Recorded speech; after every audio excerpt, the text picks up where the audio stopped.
Assalamualaikum warahmatullahi wabarakatuh. Nama saya Zaidah dengan NPM 19335160661, mahasiswa Fakultas Hukum dengan mata kuliah Hukum Perdata Internasional dengan dosen Ognia Hafiz Juanda, Sarjana Hukum, Najum Magister CLA. Saya di sini akan menjelaskan definisi Hukum Perdata Internasional. Hukum Perdata Internasional itu kepentingan perseorangan atau individu sebagai seorang warga negara. Perlu diperhatikan, pun jika berada di luar negeri, apabila sedang menjalani keperluan di luar negeri. Oleh karena itu, muncul hukum perdata internasional. Secara umum, pengertian hukum perdata internasional adalah keseluruhan kaidah dan asas hukum yang mengatur hubungan perdata yang melintasi batas negara, atau hukum yang mengatur hubungan perdata antara para pelaku hukum yang masing-masing tunduk pada perdata nasional yang berlainan. Menurut beberapa ahli, yang pertama, menurut Profesor Dr. Mokhtar Kusuma Atmaja, hukum perdata internasional adalah keseluruhan kaidah dan asas hukum yang mengatur hubungan perdata melewati batas negara, atau dengan kata lain, hukum yang mengatur hubungan antara pelaku hukum yang masing-masing tunduk pada hukum perdata nasional yang berbeda. Selanjutnya, menurut R.H. Gavenson, hukum perdata internasional berkaitan dengan perkara-perkara yang di dalamnya mengandung fakta yang relevan yang berhubungan dengan suatu sistem hukum lain, baik karena teritorialitasnya dapat menimbulkan permasalahan hukum sendiri atau hukum asing yang memutuskan perkara, atau menimbulkan masalah pelaksanaan yurisdiksi pengadilan sendiri atau asing. Selanjutnya, menurut Sunarti Hartono, HPI mengatur setiap peristiwa atau hubungan hukum yang mengandung unsur asing, baik peristiwa itu termasuk bidang hukum publik, seperti hukum tata usaha negara, hukum pajak, hukum pidana, maupun termasuk bidang hukum privat seperti hukum perkawinan, hukum waris, dan hukum dagang. Selanjutnya, Schnitzer berpendapat bahwa HPI bukan sumber hukumnya yang internasional, tetapi materinya yaitu hubungan-hubungan atau peristiwa-peristiwa yang merupakan objeknya lah yang internasional. Ada juga Sudargo Gautama menyebutkan hukum perdata internasional sebagai hukum antar tata hukum ekstern. Hukum perdata internasional bukanlah hukum internasional, tetapi hukum nasional.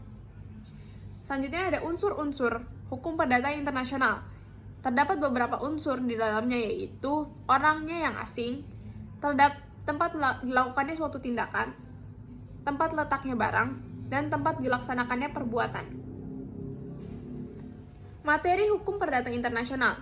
Muatan atau materi yang diatur dalam hukum perdata internasional adalah yang pertama, ada hukum perdata internasional material, substantif, yaitu yang memuat hukum pribadi, hukum harta kekayaan, hukum keluarga, dan hukum waris. Yang kedua, ada hukum perdata internasional formal objektif, yang mengatur tentang klasifikasi, persoalan preliminar, persoalan pendahuluan, penyelundupan hukum, pengakuan hak-hak yang telah diperoleh, ketertiban hukum, dan asas timbal balik. Selanjutnya ada asas-asas hukum perdata internasional. Yang pertama adalah asas lex loci celebration, yaitu asas yang menyatakan di mana tempat perkawinan diresmikan atau dilangsungkan, maka menggunakan sistem hukum di mana tempat perkawinan tersebut diresmikan. Yang kedua ada asas domisili, yaitu asas yang menentukan di mana subjek hukum tersebut berkedudukan atau bertempat tinggal secara sah menurut hukum. Yang ketiga ada asas nasionalitas, yaitu asas yang mengenai kewarganegaraan seseorang. Yang keempat ada asas lex fori, yaitu tempat gugatan. Apabila objek gugatan benda bergerak, maka dalam hal mengajukan gugatan berdasarkan di mana benda bergerak tersebut berada. Yang kelima ada lex situs, yaitu apabila objek gugatan benda tidak bergerak, maka dalam hal mengajukan gugatan di mana objek tersebut berada. Yang keenam ada lex loci contractus, adalah asas yang mengenai di mana suatu perjanjian kontrak dibuat dan disepakati oleh pihak-pihak. Yang ketujuh ada asas lex loci solutions, yaitu asas di mana perjanjian dibuat dan pihak-pihak bebas dalam hal menentukan pilihan hukum apabila terjadi wan prestasi atau sengketa yang terjadi di belakang hari. Yang ke-8 ada the freedom of contract, yaitu asas kebebasan berkontrak, yang artinya setiap orang dapat menentukan isi dan bentuk dari perjanjian selagi isi perjanjian tersebut tidak bertentangan dengan undang-undang, maka perjanjian tersebut adalah sah. Yang ke-9 ada asas lex causa, yaitu penentuan bagaimana suatu perbuatan hukum dibatasi oleh sistem hukum yang akan diberlakukan. Nah, saya akan menyebutkan sumber-sumber hukum perdata internasional. Yang pertama ada undang-undang, yang kedua ada traktat atau perjanjian, yang ketiga ada asas hukum umum, yang keempat ada hukum kebiasaan, yang kelima ada jurisprudensi nasional maupun internasional, yang keenam ada doktrin hukum atau ajaran hukum umum. Perbedaan yang sangat menonjol antara hukum internasional dengan hukum perdata internasional yaitu terdapat pada sumber hukumnya.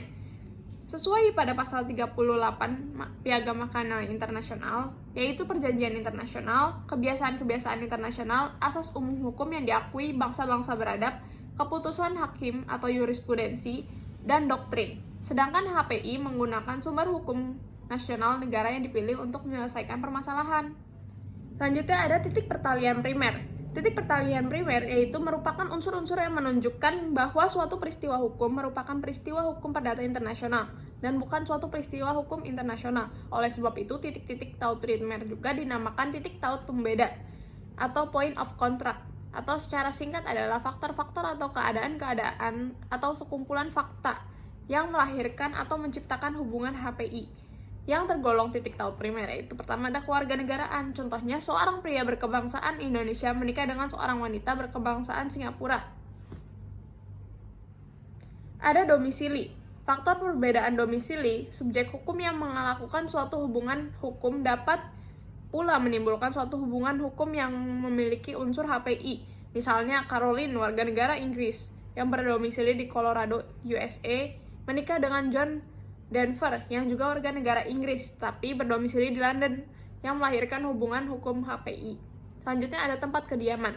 Dalam sistem common law, berkaitan dengan kediaman, dibedakan antara domisili dan tempat kediaman residen. Kediaman lebih mengacu pada tempat kediaman sehari-hari. Misalnya, dua orang warga negara Inggris sementara bekerja di Texas, USA, dan memiliki kediaman di Texas, melakukan pernikahan di Texas, juga akan melahirkan hubungan hukum KPI. Selanjutnya ada titik pertalian sekunder. Titik pertalian sekunder merupakan hal-hal atau keadaan-keadaan yang akan menentukan hukum manakah yang seharusnya berlaku atau les cause bagi peristiwa hukum perdata internasional itu, karena itu titik taut sekunder disebut juga titik taut penentu. Dalam persoalan HPI dimungkinkan pada titik taut primer merupakan titik taut sekunder dalam hal mengenai kewarganegaraan, bendera kapal atau pesawat udara, domisili, tempat kediaman, dan tempat kedudukan badan hukum legal ship. Ada kualifikasi atau kualifikasi fakta, merupakan penerjemahan atau penyalinan dari fakta sehari-hari dalam kategori istilah-istilah tertentu, sehingga dapat diketahui arti yuridisnya, yaitu suatu proses berpikir logis, guna menempatkan konsepsi asas-asas atau kaidah-kaidah hukum ke dalam sistem hukum yang berlaku. Fakta-fakta yang dimasukkan ke dalam kotak-kotak hukum, kelas-kelasnya, ruang-ruang kamar, atau bagian hukum yang tersedia. Selanjutnya, kualifikasi hukum adalah ketika dalam bidang hukum perdata internasional, fakta-fakta yang harus ditempatkan dalam kategori-kategori yurisdiksi tertentu dan bukan hanya fakta-faktanya saja, tetapi kaidah-kaidah hukum juga memerlukan kualifikasi karena hukum asing dalam persoalan hukum perdata internasional kadang-kadang memerlukan kualifikasi yang berlainan daripada hukum sendiri. Selanjutnya ada kualifikasi dalam hukum perdata internasional. Ada dua macam, yaitu kualifikasi fakta dan kualifikasi hukum. Kualifikasi fakta dan kualifikasi yang dilakukan terhadap sekumpulan fakta dalam suatu peristiwa hukum yang ditetapkan menjadi satu atau lebih peristiwa hukum berdasarkan kategori hukum dan kaidah-kaidah hukum dari sistem hukum yang dianggap seharusnya berlaku.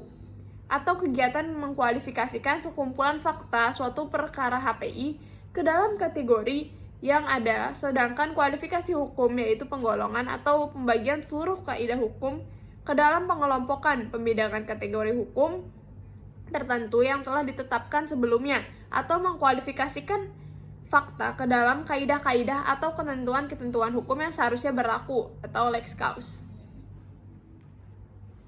Sekian dari saya, kurang lebihnya mohon dimaafkan. Wassalamualaikum warahmatullahi wabarakatuh.